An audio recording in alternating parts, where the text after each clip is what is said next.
Hello, I am Amanda Ray Marino, Public Affairs Officer for the U.S. Army Corps of Engineers Logistics Activities Center in Millington, Tennessee.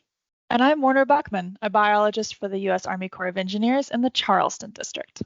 Welcome to the Build Strong with Us podcast, where we give our listeners an opportunity to learn more about the diverse people, mission impact, and career opportunities our personnel experience within the U.S. Army Corps of Engineers. In this edition, we talk with U.S. Army Corps of Engineers Anthony Waters, a maintenance supervisor for Wolf Creek and Laurel power plants working on the front lines of hydropower. Hello, Anthony. Good morning. August Good morning. 24th is National Hydropower Day. So we thought this was the perfect time to talk to someone who is working right on the front lines of that field. Can you tell us a little bit more about when and how you got interested in hydropower?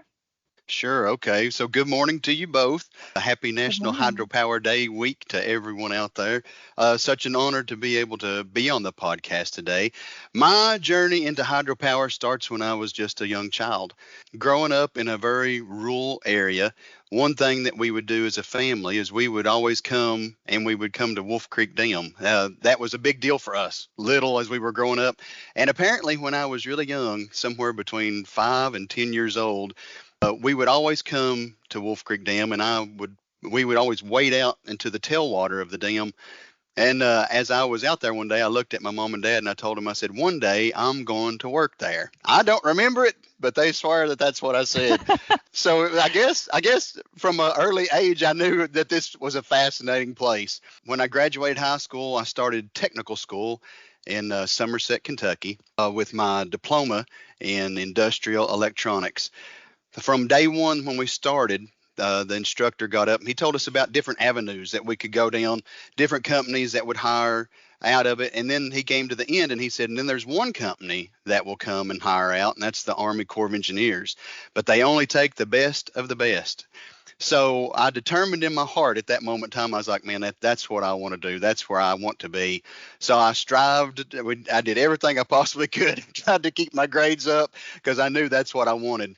I was blessed to be able to go through the interview process with the Corps, to be hired on by the Corps. The interview itself was very intense, pretty amazing to look back at and to see. But that was my introduction into hydropower. And when they hired in, I remember they asked the question, they said, do you know anything about us or what we do? And of course, like any good person that was going to be doing an interview, I did some research on the Corps beforehand. So I was able to give a pretty good answer on what they did. Even with what Wikipedia told me at the moment in time, I didn't even really begin to have a clue of what the Corps of Engineers touched. And I still remember day one walking in as I was hired by the Corps of Engineers Nashville District into their hydropower training program. I remember day one walking into Old Hickory Dam in Nashville, Tennessee, and just looking. I can still go back and I can still just see when I walked in and I saw those 4 hydropower generators sitting there. I had no earthly idea what I was getting in on or what was getting ready to happen in my life. Obviously, it definitely forever changed me. Just absolutely amazing. And still to this day, when I walk in, no matter where I go, whatever power plant I go to, I've been so blessed to visit so many across our great nation. I still have that kid in a candy store look on my face when I walk inside of one, because it absolutely amazes me to see the technological marvel that these hydropower plants truly are. So that's kind of my background on how I got to where I'm at. That's incredibly impressive. And like you said, a lot of people don't realize how invested the Army Corps of Engineers really is into hydropower. So we have 75 hydropower projects with 356 operating hydropower generators that produce a little over 24,000 megawatts of power. It's pretty impressive. And to put that into perspective, what we could provide power for 10 cities, just the Army Corps of Engineers, our hydropower production, we could provide hydropower for 10 cities the size of Seattle. That's fantastic. Thank you for that additional information. I didn't realize I've been with the Corps of Engineers now for about 3 years, and I didn't know much about the hydropower mission until preparing for this interview. So So you said that your story into the Corps of Engineers was just the start. Tell me more about once you started in the Corps of Engineers, what has been your path through the Corps of Engineers since then, from starting out in a training program to now being a supervisor for these hydropower locations? Absolutely. So going through the hydropower training program, when you get hired in and you go through the training program, and all districts have some version of a training program. I always hold Nashville's up really high because I'm really proud of what Nashville is able to accomplish with their training program. But when we get brought in, we don't really know our path of what we're going to actually be. So for the first a little over a year and a half of your training, everybody that comes in, you come in on just like the same level.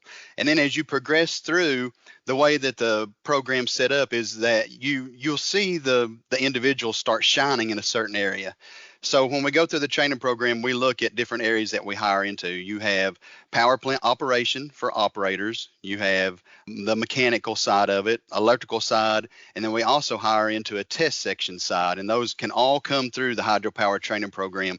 So when I was going through the training program, which is an extremely intense program, which it could really be a podcast on itself about how intense the training program for the Corps of Engineers is. It's whenever you have your exams, you sit in before a board of your peers and you sit there, and I think my longest exam was a little over 12 hours, but I have sat through exams that were 16 hours long, and it's a bombardment of question after question after question, situation after situation. If something happens in the project, or something happens upon the hydropower grid, the system as a whole, and you get bombarded with questions, and you have to be able to answer, bow, bow, bow, and come off. I mean, that's how you're graded to see if you're going to be able to actually do the position. But as I was going through the program, I always wanted to be an electrician. My background was industrial electronics, but the day that they assigned us out to where we were going to be, they made me a power plant shift operator. I was really apprehensive about it because I knew what the operators, I kind of thought I knew what the operators did, but it didn't really even prepare me for what I was walking into. Then I was sent here to where I'm at currently now at Wolf Creek Dam, and I was here. I finished my training here, became power plant senior shift operator here, held that position in my career for 10 years. And then I moved into management. Management position came open, and I moved into management in 2015. So this marks my 10th year in management. So total overall, Congratulations. thank you. I appreciate that. So overall, I'm at year 26 in my Corps of Engineers journey.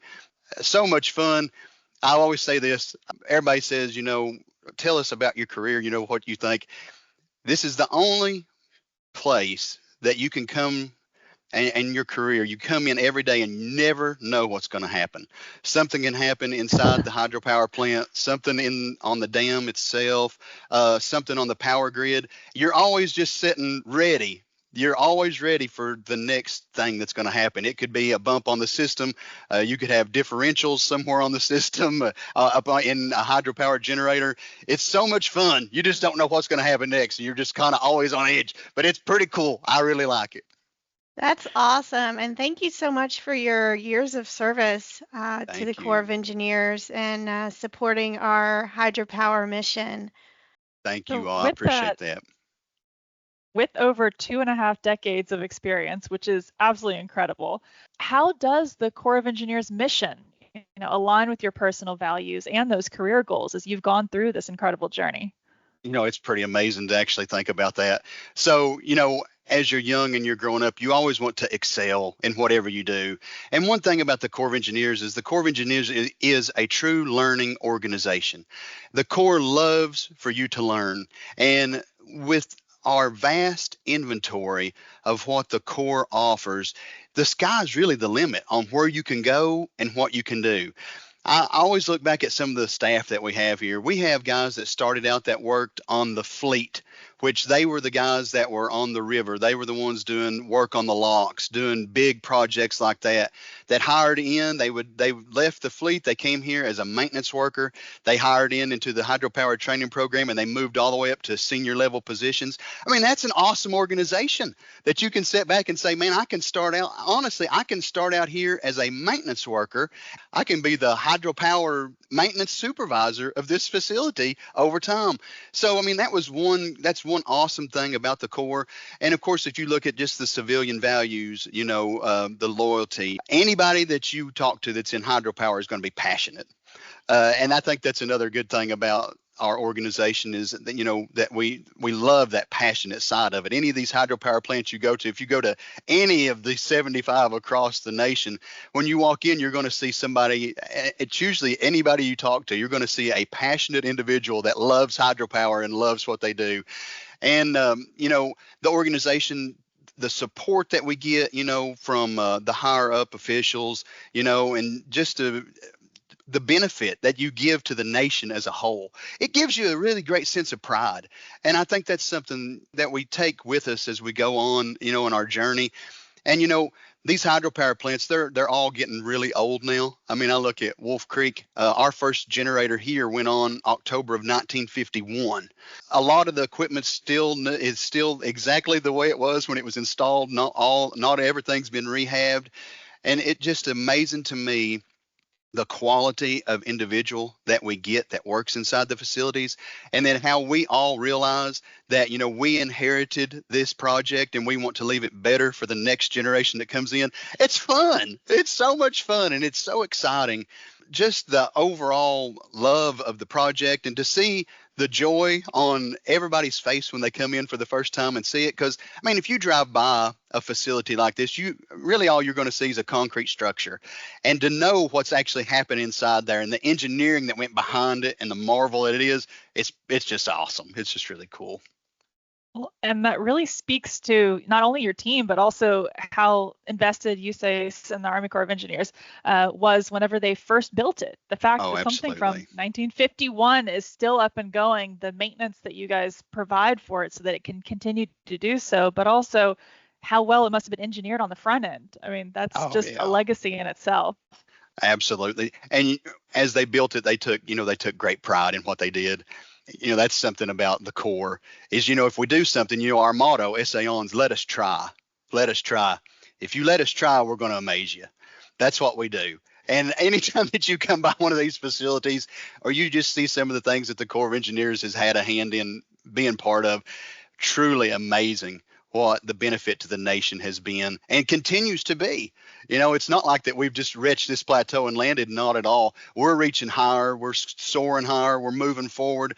And it's just, let us try. We love a great engineering task. Challenge us and let's see what we can do.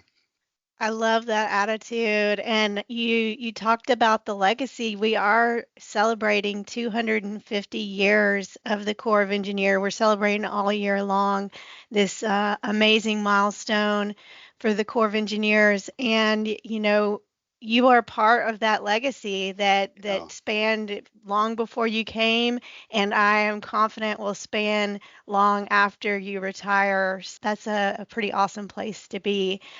Yeah. In your time with the Corps of Engineers, what is a major project that you have been able to work on that is advancing innovation within the hydropower field? I guess the biggest project, and we've had so many, but one of the biggest projects is the rehab of the hydropower generators themselves. So as I said, a lot of these units are still original.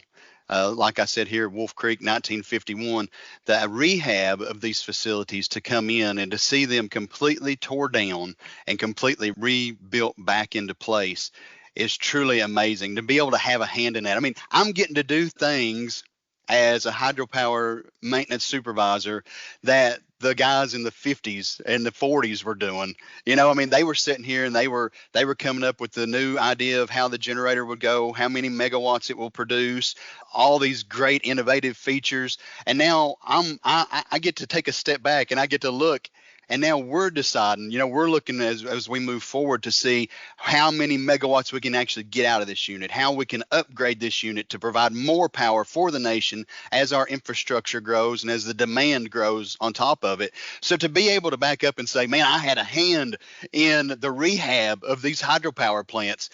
If all goes well, good Lord blesses, in my career, I will see the update of 6 hydropower generating units here at Wolf Creek and 1 at Laurel Power Plant as well. And a lot of the plans and specs for the rehab of Wolf Creek are already in motion. The megawatt output increase is going to take place. We're going to be much more powerful than we are now. We're going from 45 megawatt generators to 62 megawatt generators. This is fun. This is fun. When they installed these generators, and as we talked before in the 50s, they came in and they did a test on our generators today. And they wanted to know the efficiency, how efficient this unit was compared to when it was first installed. When they originally installed, you're looking at an efficiency in the high 90% range. When they came in and did the test here recently, not too long ago, about a year or so ago, they still found that the efficiency rate was still in the 90-something% range. That's awesome. That's impressive. There's nothing else that could sit and run for 70 years and still have its efficiency rating. That's pretty amazing. So I guess that's the most fun project. We have a lot of other cool projects that are going on. For our district, we're in the midst of something new now where we're putting a dissolved oxygen system in to help the oxygen in the river to be maintained, where the state of Kentucky came in and made us a kind of like a cold water fishery. So we were required to maintain a level of oxygen in the river that the turbines themselves are not able to do.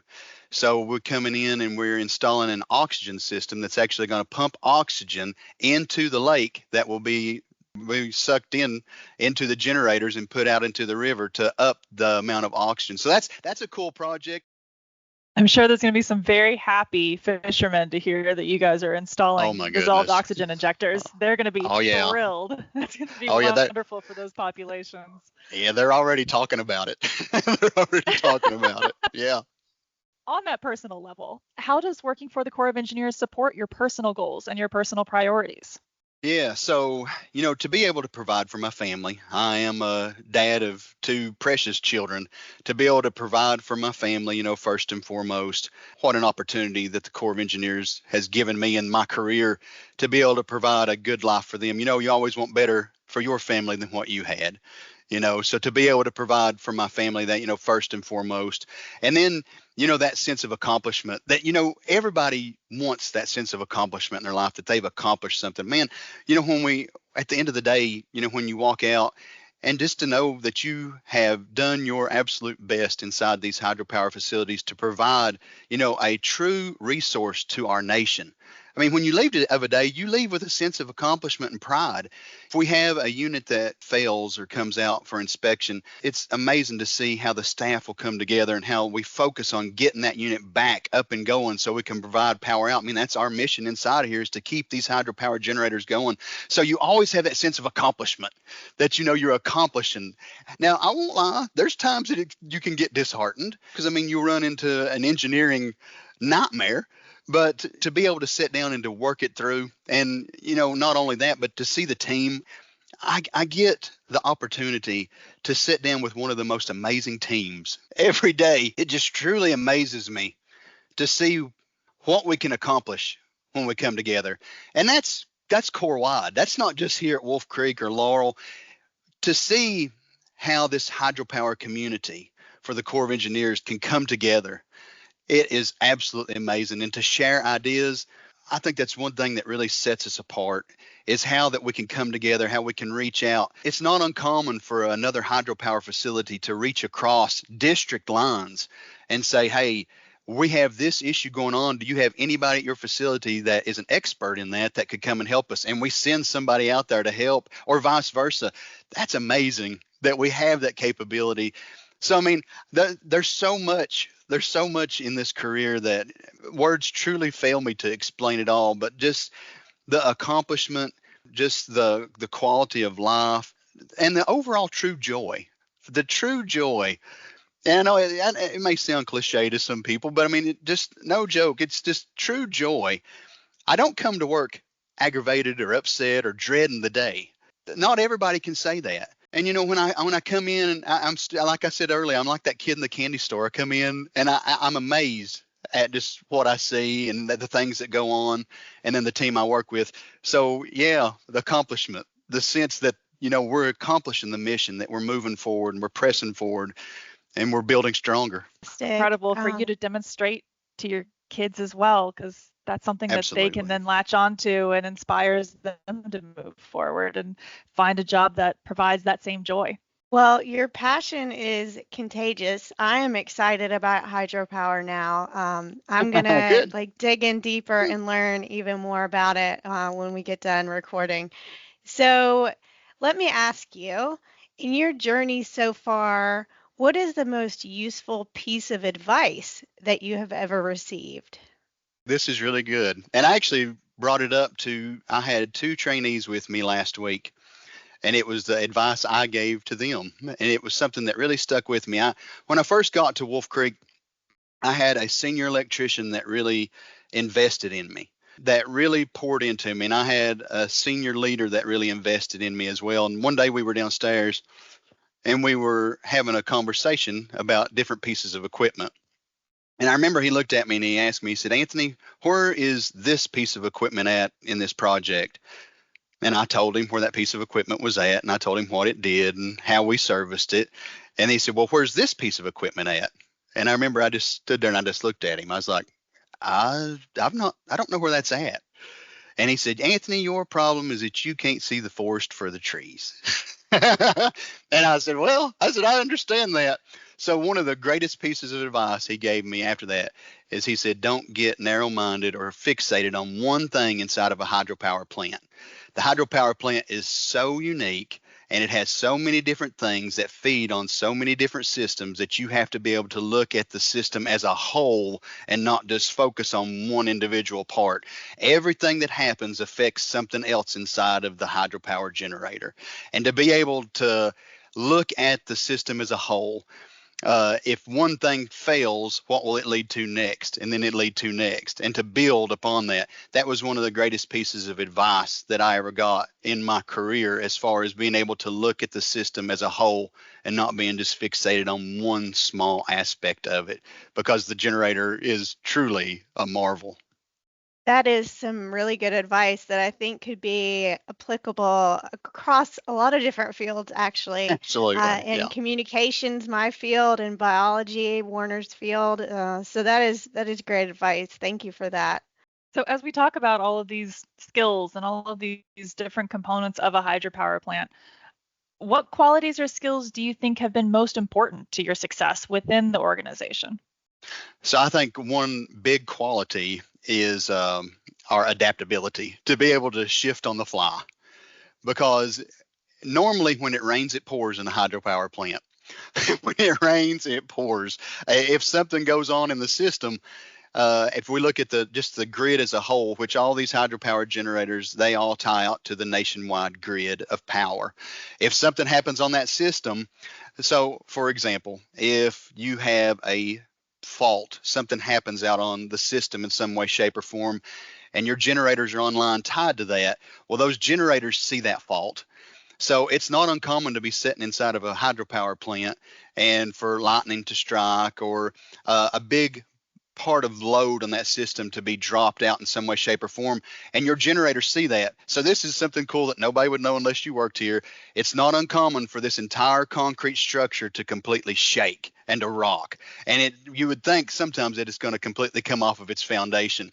So your adaptability is one big quality that you got to have. Not being real nervous, being able to change on the fly real quick. These are things that you have to be able to do inside of a hydropower plant. And just for all the different systems that are tied together inside of it, it's you got to be able to adapt, and you got to be able to change quick, because things happen and they change really fast. That is definitely a good skill. I could see how it would be very useful to be able to adapt and stay calm when things come up that you're not expecting. So you touched on this a little bit already because I said your passion for hydropower is contagious, and we're super excited about it now. But what gets you up in the morning that makes you want to get up and support the USACE mission? What is it about the USACE mission and the hydropower mission that really gets you so passionate about it? First and foremost, it would have to be, just the love for hydropower in general.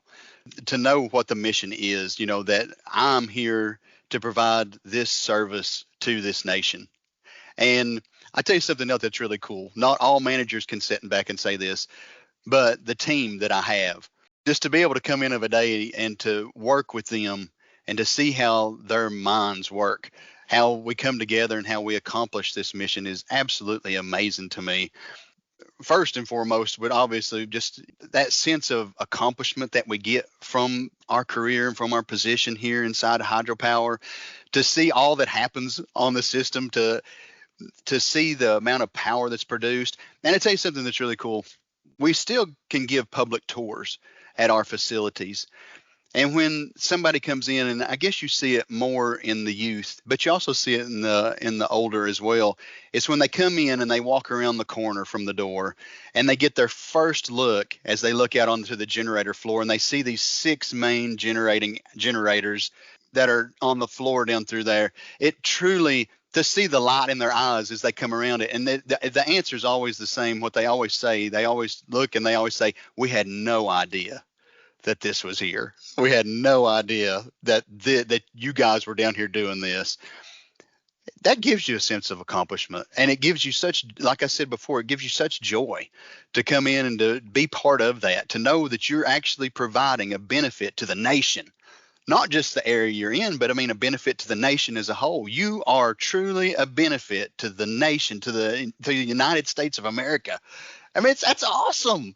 Not just anybody can say that. So I mean, what a great opportunity that we have been given here. And I mean, and like I said, I don't come to work upset or thinking, what's this day going to hold or dreading it, because I mean, it's so much fun. It's just fun. Hydropower is so much fun. It's just fun. These belong to the public. These belong to the nation. This is the nation's projects. These are the nation's hydropower generators.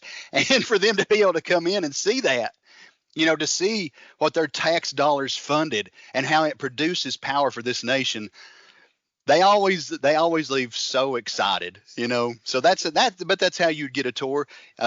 A lot of times people will call directly into the hydropower plant itself, to the dam. They'll talk to our office administrator. The office administrator will get their information, send it into the security office. They'll get approved. We schedule them for a tour. Well, and these hydropower plants, specifically in Tennessee, are even more unique because you guys actually partner with the Tennessee Valley Authority, right? So We do, yeah. I had the chance to meet someone from TVA, from the Tennessee Valley Authority, during my leadership program, and it was so impressive to hear what they do. I mean, and the fact that the Army Corps of Engineers pairs with them on all of this is absolutely impressive as well. As you're working on this hydropower in Tennessee, how do you see that partnership with TVA as being beneficial to the Army Corps of Engineers, or I guess mutualistic, because we benefit them as well, and all of those communities that we serve through this really tight partnership? Yeah, it's actually really cool to see TVA. So TVA for the Nashville district has a really unique role. All of our switchyard facilities, TVA actually gives us all of our switching orders. If we do any maintenance or if we do anything for them, they are the ones that actually give us the orders on how we clear and tag, safely lock out, tag out anything involved inside of our switchyard. TVA is a great partner to come beside. They have a lot of unique capabilities that we necessarily do not have in the Corps as a whole. For one example is the TVA Power Shop. It's not uncommon for us, if we have a transformer go bad or one part of the hydropower generator, it's easier for us, and it's really a cost savings to us as well, to utilize TVA to take it to their power shop, and they can actually rebuild things for us. We actually had 2 exciters that sit on top of the main generating units that actually had catastrophic failures. And we were able to utilize TVA through the Economy Act to actually get those completely refurbished and brought back here. Huge cost saving to the nation. And then the ability to go actually down there and be with them, because they encourage you. They want you to be there. Come down here as we're rebuilding it. Come down here as we're testing it. We want you to be part of this. And such a open knowledge back and forth. A good example is when I first got here, I was learning the relays on the transmission lines. And it was really difficult to go through it. And there was a group from TVA that came up that were actually looking on upgrading on the transmission lines, the relays on it. And they were over there looking at all these old prints from the 1950s, and they were going through it. And I said, "Hey guys, I see you guys going through that print there. Is there any way you could help me through this as I'm studying this?" And I sat over there with him, and they took time. This is something else that's really cool. They took time and sat down with a hydropower trainee for about an hour, and we went through those prints, and they gave me a great understanding of where I was truly lacking on that. So to be able to see that knowledge share that comes from them, and then also back at us, and to be able to share across the lines there, it's pretty cool. It's pretty cool, and they're a great group of individuals to work with. That's wonderful. And I love that we are driving towards cost savings for our taxpayers. I'm a Yep, taxpayer. We're all taxpayers. So that's right. we all want to reduce our costs, and using that partnership to do that is a fantastic use of a partnership, and really shows how the Corps of Engineers values working with across agencies. So let me ask you this. Can you share a story where the work you do had a direct impact on the local community or a community there in Nashville or within the Tennessee Valley Authority or within the district? I think with the introduction of this dissolved oxygen system, I think that's going to be a huge benefit and a huge economic boost to the local community and the local economy here. This is another great point with TVA. We actually partnered with TVA on this dissolved oxygen system. TVA has these involved with their hydropower plants. This is the first one that Nashville's getting. We partnered with TVA from the get-go on this, and they have been a hand. They're actually on site right now putting, I think it's 55,000 feet of line in that's going to go out into the lake to put this oxygen into the lake. But what that's going to do to the local economy, I think that's going to be a really big boost, because fishing is definitely going to increase, as you all said before. TVA they said, man, where these oxygen lines are going to be sitting out in the lake, you're not going to be able to stir the boaters with a stick. It's going to be really heavy out there where they're going to be at. And then to be able to maintain the downstream flow, and in doing that, not only are we helping the local community as well, but we also help our customer, because our customers, they want us to be able to produce hydropower year round. And the way that we're set up right now, without that, we are limited on how much we can generate our hydropower, because the turbines themselves cannot keep that oxygen level up in the river. But the addition to this, as it comes in with this oxygen that's going to be induced from this oxygen system, that's going to allow us to produce at all 6 generators all year round without no limits like we're limited right now. Those limits will be gone. So not only are we going to help the local community, but we're also going to help our customers as well, as us able to meet our mission 100% and not be limited in any way, shape, or form. I love that. Greater energy security is, I always say energy security is national security. It's so vital to everything that we do in this nation to keep our citizens safe, and to keep their lights on. Absolutely. Win-win. Yep. I actually grew up around the hydroelectric dam in Lake Murray in South Carolina, and it was always very impressive as they were putting everything in. And originally an earthen dam, and then they built another behind it to protect it because of the national security concern just for that area. But it's just so impressive how much electricity that actually brings to a community.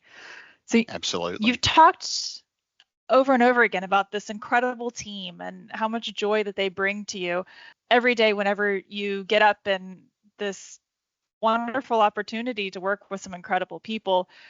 Can you describe a time when teamwork played a crucial role in overcoming a challenge in hydropower? Oh my Teamwork with goodness. TVA, teamwork with your team, all of the above. Okay. So a couple years ago here at our facility, we had a main pole on our generator, a rotor pole. This is one of the poles that tie to the main rotor to help to turn it into an electromagnet. We'll just keep it as simple as possible. One of the main poles that helped this become an electromagnet, it went bad. The generator had to be shut down and removed from service. Well, this team came together immediately here at this plant. Now, this is going to involve us and TVA and our district contracting officers and everybody on this one. This was where you could really see the core really shine. We got together as a team. We disassembled the generator. We removed the rotor from service. We removed this rotor pole from service. We brought it out. We had it set on the generator floor. Contracting got together, did the Economy Act. We got TVA involved. TVA came in. The pole was shipped off. It was completely rewound, completely redone, brought back into the facility. We put it back together. We put the pole back into place. We put the rotor back in. We put the generator back together. And the cost savings alone of this was unbelievable. And I remember our guys coming together, and I remember I looked at our team and I said, guys, I'm really proud of you for what you've done here. I said, you all have accomplished something that would have took, if we would have went out and did a contract on this before we could have even got a contractor to come on site, just for them to mobilize would have probably been $1 million just to get them on site. But we used our staff to do this. I said, I'm so proud of you all. And their answer was so awesome to me. They looked at me and they said, Anthony, that's what we're paid to do. Oh, I was like, man, that's awesome. That's what we're here for, is for this availability, for this reliability of these hydropower generators. They are robust systems that are very strong and capable of taking a lot of abuse through the years. But to see this team come together and to see all the other teams as everything came together and tied together to accomplish that mission, that was awesome to witness. I love the excitement that your team seems to have about serving the country and ensuring that the hydropower mission is accomplished day in and day out. So as we start to wrap up, what is one thing that you think people outside of the Corps of Engineers need to know about working within this organization? Number one, it's a learning organization. This organization wants to see you excel and it wants to see you succeed. Anytime that we hire somebody new that comes in, not everybody can do this. And I know I said that a lot throughout this podcast, but when I sit down, if I hire a maintenance worker a guy off the street or a person off the street, and I sit them before me, I can honestly look at them and I can say, if you want my job, there's a path for you to get it. Here you are coming in off the street, but you can be right here and higher. You can go higher than where I'm at right now. You can go as high. And the Corps of Engineers, the sky's the limit. How high do you want to go? How high do you want to soar? The Corps of Engineers offers an opportunity to see someone come in and literally they can be the chief of hydropower. They can be over at a district's hydropower program to sit back and to help direct the way that the hydropower mission moves forward in that district. Go higher, go to the headquarters level to where you can actually sit and in Washington and be part of the hydropower conversation every day. The sky's the limit. I mean, if you look at the hydropower managers throughout the district and the ones that sit in Washington now, if you look at their start, they started in the field. They started in the field, and now look where they're at today. What an organization to be able to step back and to say the sky's your limit. We will not put no limits on you, but the limits that you put on yourself. You can soar as high as you want to soar. That's amazing. That's the Corps of Engineers. And just like Amanda Ray has said before, I mean, just your excitement and your enthusiasm is so contagious. And to hear this incredible journey that you've had, thank you so much for coming on this podcast today and sharing your story with us. I think this is so important for people all around the country, and whoever's interested in listening to this podcast to hear not only, like I said, your enthusiasm, but this incredible team that you work for and how you serve the USACE mission. We appreciate all that you do for the Army Corps of Engineers and for our nation. And thank you so much for being a part of our team. Thank you. I appreciate it. Hey, I'm truly honored to be a member of the U.S. Army Corps of Engineers team, and just for the position that I have been given at this moment in time to be where I'm at. I'm just so thankful. And thank you all. Thank you for the time. And for anybody listening out there, if you have an opportunity to go tour one of these great facilities, go tour it. Go be amazed. All right, and thank you so much to our listeners today. If you would like to submit a question or a suggestion for a guest for an upcoming edition of the Build Strong With Us podcast, please send us a note at buildstrongwithus@usace.army.mil, MIL. Thank you so much.